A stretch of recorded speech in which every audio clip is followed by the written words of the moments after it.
Guys, have you come across videos where people always complain that as for Ghanaians, if you establish your own business and you employ them, they will destroy your business for you? Like they will run it down. I'm a good business, no? That's how they always say. Hey, Ghana for the if you own a business, more now one share be good business now more. Have you come across those kind of videos? Yeah. People always talk about the end results. They always talk about the effects, but they don't talk about the cause. Why do Ghanaians or some Ghanaians have bad attitude towards work? Why? Why is it that when you establish a business and you are not physically present, you are always crying that, hey, you put CCTV, you put all systems, and then they will still find ways and means to cheat you? Why? Have we talked about the cost? And we are always talking about the effects. I always see videos, people talk about how bad it is, but nobody talk about the cost. Because we in Ghana here, we grow up, we see people who have been loyal to others. They work for them. They work their ass off for these people. 20 years, 30 years, they work for them. These people became rich. When they became rich, their kids also became rich. Their kids grew up lying or driving big cars, sleeping in beautiful places, dressing neat. Meanwhile, someone who has been loyal to the person for 20, 30 years has never worn good clothing. His kids don't even, that's even if he had good, he was lucky to even marry and have kids. His kids don't have good school to attend. They don't look good. So they don't put good systems here. So people grow up, when they see people who have been loyal, they don't succeed. And they don't look nice. There's no any, aspiration. There's no any motivation for them to act like the loyal ones. The only aspiration they have is to find ways and means to look like what? The master.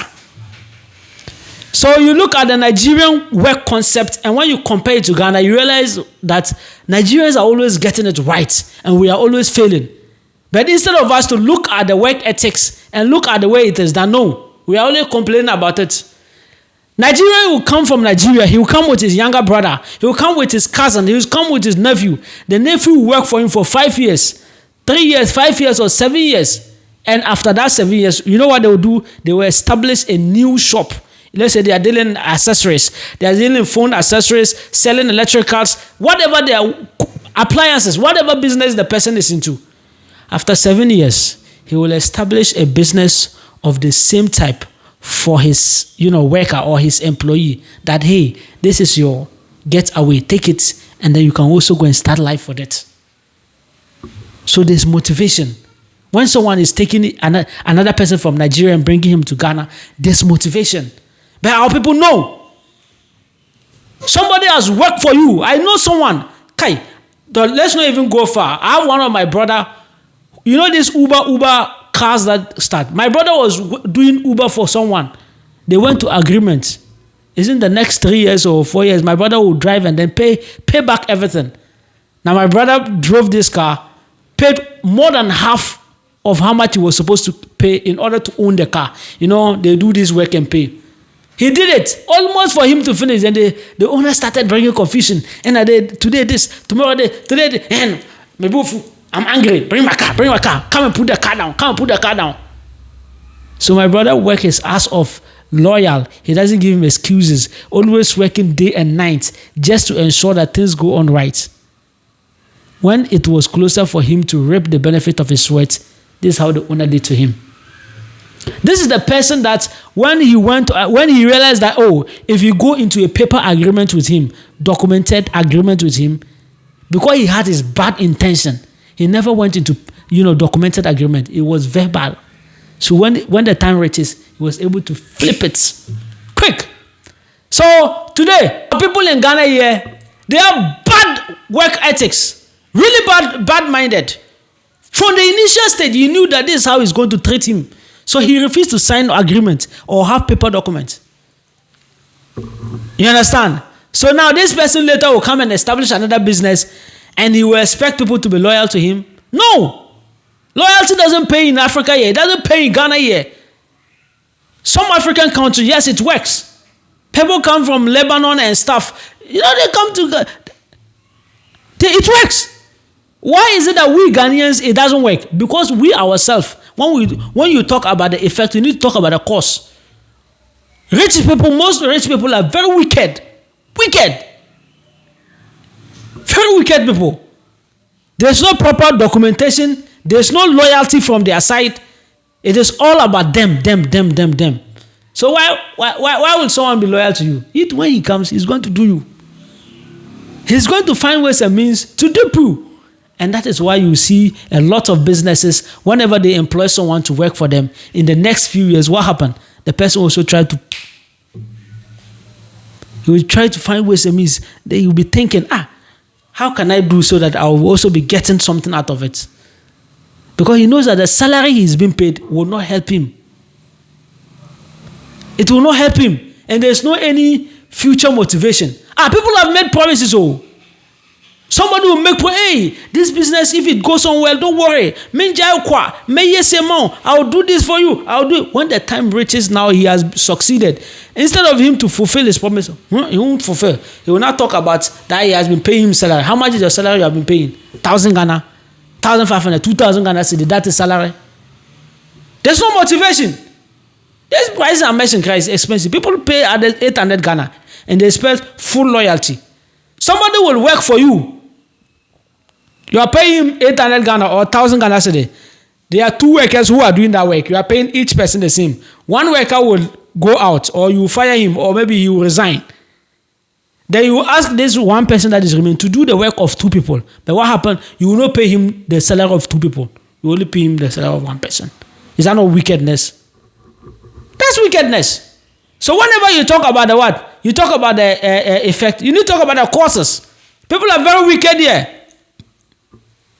People are very wicked. Ruthless. So that is why every person here is ruthless.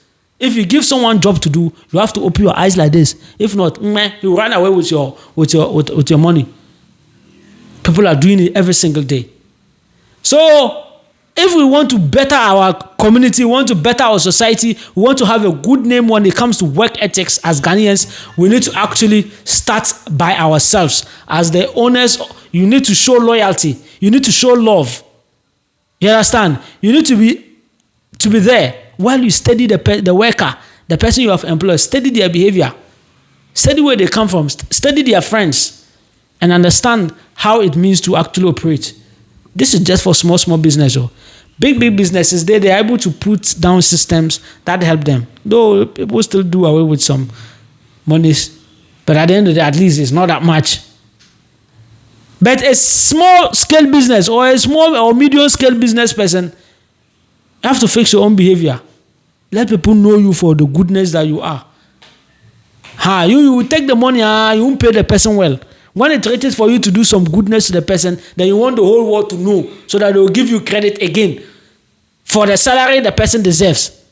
I get people come to me and then they tell me, when they contact me, they want to give me work to go and do. When I charge them, they say, you don't know who will help you tomorrow. Instead of you to go and do, you don't know who named the other boy or China. My brother, pay me my fee. When you pay me my fee, tomorrow you can talk about what? Future help. Yes. Pay me my small salary. If I'm charging you, pay me. Stop telling me you will help me in future. I don't give a shit about future. Pay me now. When you pay me now, you can talk about helping me in future. How can you be owing someone you don't pay the debt? You don't pay the debt, then you're talking about future promises. And you don't know who will help you tomorrow. Like that mindset. A lot of people are using that mindset to be duping people. You don't know who will help you tomorrow. You don't know. And then they will just be duping you. You'll be working for the person. My brother who has been doing Uber, when they come and call him to go and work, I tell him to check them. Somebody will come and call him and say, and then one question, and say, brother, family, why? Would they me back her? He tell him to come and use his personal car. I tell him, even if you are using his personal car, charge him. Tell him that if you are going for the full day, this is how much you are taking. Tell him. Stop doing the thing like, and you are going to do any how much he give you, you take. No, it's business. Take the money. Anywhere the person is also travel to, everything they do, they charge. So stop doing, you are doing any business, you are working with somebody, they are doing it like, no, business, pay the money, let them pay you. When they pay you today, then tomorrow we can talk about our future help. So the poor attitude and work ethics is not only the employees who are bad, the employers are really bad too. This is it. This is the news. Business Trends Ghana. Subscribe to the channel. If you want to buy a house in Ghana, you want to buy a land in Ghana, we have a land for sale at Pram Pram. It's just one plot of land going for 100,000 Ghana a day. If you also want to buy houses, check in our playlist. We have houses that we have for sale here. Ladies and gentlemen, they say you want to buy a land or a property somewhere, you don't know how the place looks like. I can actually go make a video for you from a specific landmark to the place. You get to see how. So that's our video service. If you also want us to, help you with due diligence before you buy any property in Ghana, we are also available as well. Help you do that as well. My name is Umaru Sadat. You're welcome to Business Trends Ghana. Bye. Subscribe to BTG to talk business.